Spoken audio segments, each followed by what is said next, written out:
Varicose veins కి సరైన చికిత్స కోసం సంప్రదించండి ఎవిస్ హాస్పిటల్.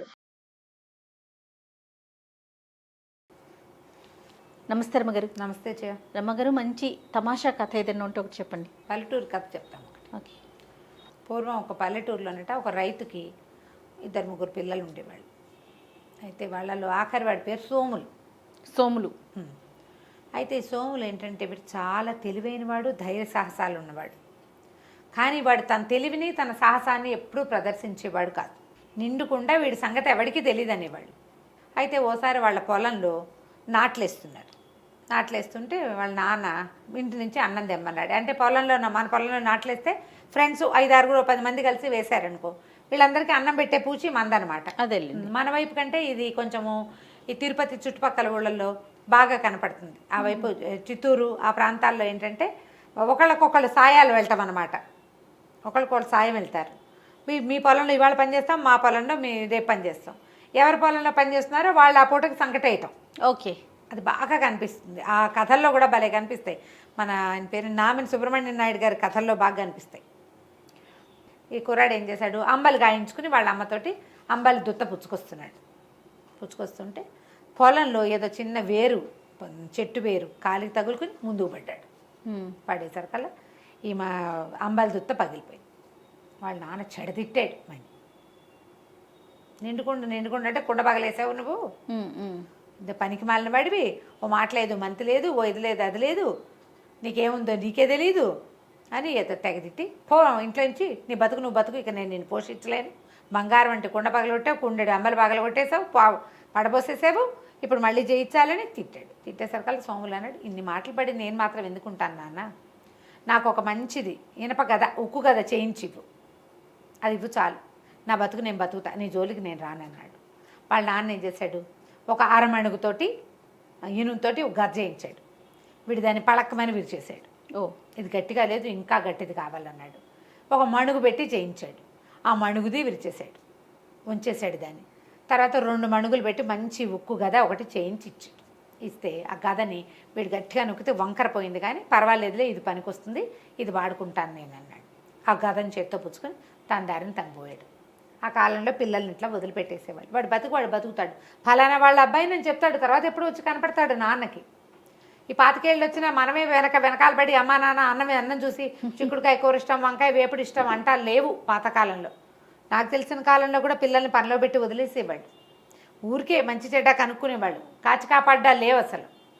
అయితే ఈ పిల్లాడు వెళ్ళిపోయాడు. సోములు వెళ్ళిపోయి ఆ ఊరు రాజుగారి దగ్గరికి పోయాడు. అయ్యా ఏదైనా పని ఇవ్వండి అంటే, ఆయన ఏం పని చేస్తామన్నాడు. నాకు గొడ్లు కాయటం ఒకటే వచ్చండి, పశువులు కాస్తా, మా ఊళ్ళో ఆవుల్ని నేనే కాసేవాడిని అన్నాడు. అంటే ఆయన అన్నాడు, సరే మన దగ్గర బ్రహ్మాండమైన ఆవుల మంది ఉంది, ఏం జీతం కావాలో చెప్పు అన్నాడు. 2 పూట్ల అన్నం పెట్టి ఏడాదికి ఒక 100 రూపాయలు ఇవ్వండి అని అడిగాడు. ఆయన అన్నాడు, జీతం ఎక్కువే అడిగావు, అయినా సరే ఇస్తా, ఆవులు మాయం కాకుండా చూసుకోవాలి నువ్వు, ఒక ఆవు మాయమైనా కుదరదు అన్నాడు. అంటే ఆవులు మాయమయ్యే లక్షణం ఉంది వీళ్ళ దగ్గర. సరే వీడిని పెట్టుకున్నాడు. వీడేం చేశాడు, తన ముక్కు కదా భుజాన్ని వేసుకుని పొద్దున్నే శుభ్రంగా ఇక్కడ వీళ్ళు పెట్టిన సద్దన్నదిని ఆవుల మందని తోలుకుపోయాడు. తోలుకుని మైదానం పైకి తీసుకెళ్తే గొడ్లది బాగున్నాయి రాజుగారి దగ్గర, మంచి మైదానం అంతా పచ్చిగా, రాజుగారి ఆవులు కాబట్టి ఎవరు అడ్డం పడేది లేదు. మధ్యాహ్నం అయ్యేసరికి భోంతరాళాలు దదరిల్లేలాగా ఒక పెద్ద రాక్షసుడు ఒకడు వచ్చాడు. అయ్యో. ఇవి వచ్చి ఎవడు రావాడు అని అరిచేశారు. కళ్ళు కంగారు పడి వీడు ఏమన్నాడు, ఎందుకన్నా అట్లా గరుస్తున్నావు, చెవులు పగిలిపోయేలాగున్నాయి, నీకేం కావాలి చెప్పు అన్నాడు. నాకు ఏదైనా కావాలన్నాడు. ఎందుకు, ఒక మంచి ఆవు ఏదైనా కావాలా, తీసుకుంటావా ఆవుని, తీసుకుపో, అరుపెందుకు దానికి అంటే సరేనన్నాడు. సరేనని ఏం చేశాడు, ఈ మొత్తం ఉన్న ఆవుల్లో ఒక బ్రహ్మాండంగా బాగా కండపట్టి ఉన్న ఆవును ఒకదాన్ని పట్టుకుని అడవి తీగలు తెచ్చి దాన్ని తిరగేసి కింద పడేసేసి కాళ్ళు కట్టేశాడు. ఓకే. రాక్షసుడు కట్టేసి, అరే కుర్రాడు ఇట్రారా, దీన్ని ఎత్తి నా భుజం మీద పెట్టన్నాడు. అనేసరికల్లా కుర్రాడు అన్నాడు, అట్టేట ఎత్తుతానన్నా, అట్లా ఎత్తలేను, నువ్వు ఓ పంచి ఈ 2 కాళ్ళకి మధ్యలో తలదూర్చు, తాళ్ళేసి కట్టేసావు కదా, తలదూర్చు, నేను మోపు చేసి పైకి లేవదీస్తా అన్నాడు. అనేసరికల్లా వీడేం చేశాడు, కాళ్ళకి 2టికి తాళ్ళు కట్టి వాటి మధ్యలో ఒక కర్ర పెట్టాడు. దాని మధ్యలోకి తలదూరిస్తే వీటి లేవదీస్తాడన్నమాట. అదేలేండి. ఇది కొంచెం పాతకాలపు పద్ధతులు తెలిసిన వాళ్ళకి అర్థమవుతుంది ఎట్లా లేవదీస్తాడు అని.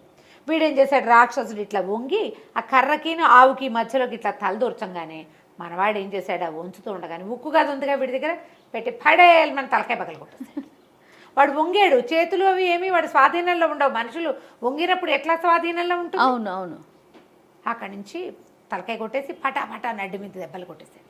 కొట్టేసరికల్లా ఆవు మీదకి వేయించి పక్కకు పడిపోయాడు. వాడు మెడ విరిగిపోయి చచ్చిపోయాడు రాక్షసుడు. వీడేం చేశాడు, ముందు ఆవు కట్లోడు తీసేసి దాన్ని సరిచి భయం తీర్చి దాన్ని వదిలేశాడు. అక్కడి నుంచి ఈ రాక్షసుడి మెడ అక్కడ వీడికి చిన్న చిన్న కత్తులు లాంటి సాధనాలు ఉన్నాయి. ఈ ఆవులతో పాటు వెళ్ళేటప్పుడు పులులు వస్తే ఉంటాయని చిన్న చిన్నవి ఇచ్చారు అక్కడ వాళ్ళు, చిన్న సంచి లాంటిది. ఆ రాక్షసుడి కుత్తుకు కోసేసాడు.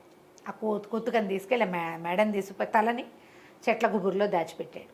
అక్కడి నుంచి పక్కన వాగు, నీళ్ళు ఉన్న వాగుంది, ఓ పక్క అంతా కొంచెం మేటగా ఉంది. అక్కడ కూర్చుని కాసేపు ఈ కర్రతో తవ్వి ఈ రాక్షసుడి శరీరాన్ని అందులోకి దొరికించేసి ఇసుక పోసి కప్పేశాడు. సాయంత్రం ఆవులను తోలుకుపోయాడు. రాజుగారు ఆవులన్నీ లెక్కెట్టిచ్చారు. అన్ని ఆవులు ఉన్నాయి. ఏమిటో విశేషాలు మైదానంలో అన్నారు.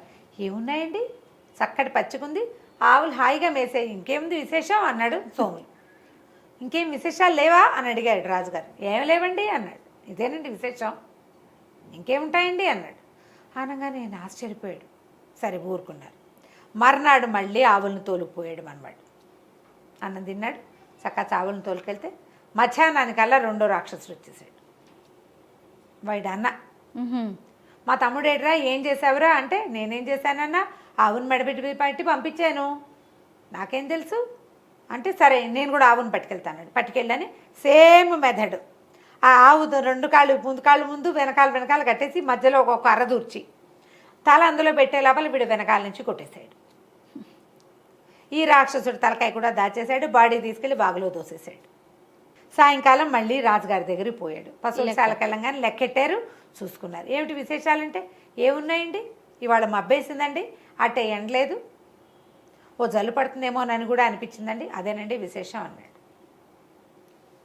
రాజుకి వింతగానే ఉంది, ఏదో జరుగుతోంది, ఏంటో తెలీదు. వాడేం చెప్పడు, వాడు ఎవరికీ చెప్పడేమి, అన్నం తింటాడంతే, కులసాగా ఏ పిన్నలు వాయించుకుంటూ తిరుగుతాడు అటు ఇటు. ఏం లేదు. మూడో రోజు మళ్ళీ ఇంకో రాక్షసుడు వచ్చాడు. తుంపదగా ఇంతమంది వస్తున్నారని వాడిని కూడా ఇదే శాస్తి పట్టించాడు మనవాడు. ఓకే, వాళ్ళు తెలివి గల వాళ్ళు కాదు, బలం ఉన్న వాళ్ళు అంతే. వీడికి తెలివి బలము రెండూ ఉన్నాయి కుర్రాడికి. సాయంకాలం ఇంటికి వెళ్ళగానే రాజుగారు అడిగారు. అడిగితే ఏమన్నాడు, ఒక ఆవు ఈయన ఒప్పుగా వద్దండి, రేపు ఇంటుందేమో చూద్దారండి, దాన్ని తీసుకెళ్ళొద్దండి, కట్టేస్తానండి, అదేనండి విశేషం అన్నాడు.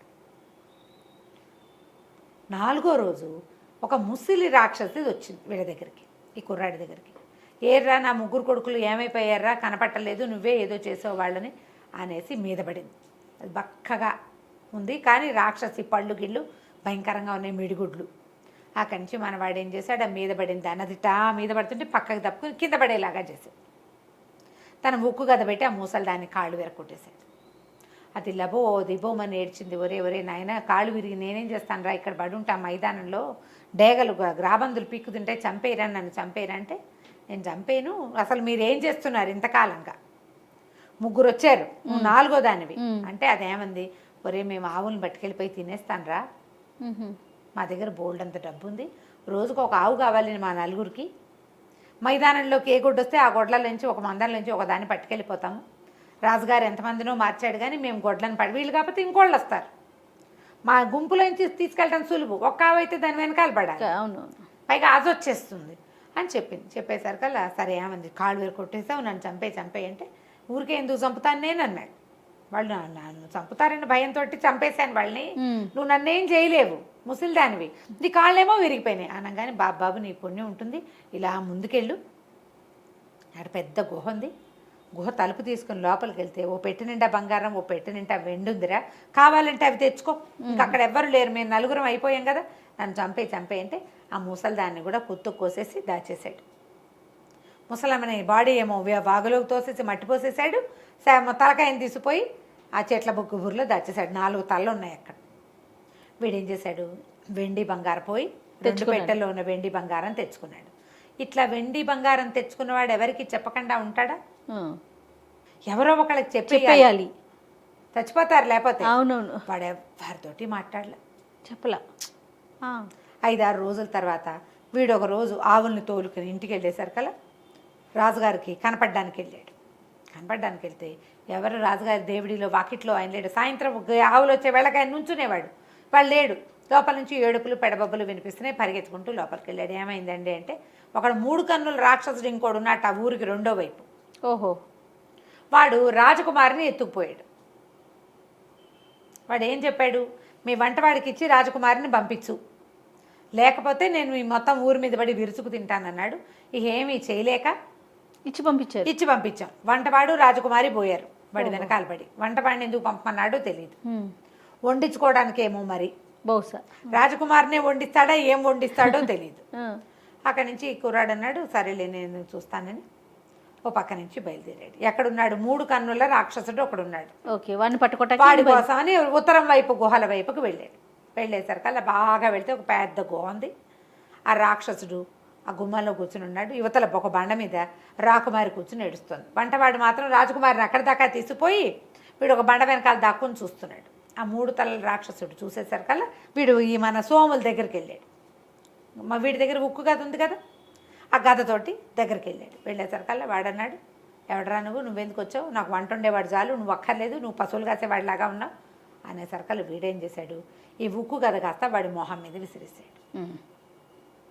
అయితే విసిరేసే సమయంలో ఏమైంది, వీడు బొక్క బొరలా పడిపోయాడు. అది బాగా బరువు ఉంటుంది కదా, దాన్ని టమ్మని వేసి భుజం మీద వేసుకోవాలి. కిందకి పడిపోయాడు. ముందుకు పడేసరికల్లా మోచేతి దగ్గర అంతా ఇట్లా చీరుకుపోయింది.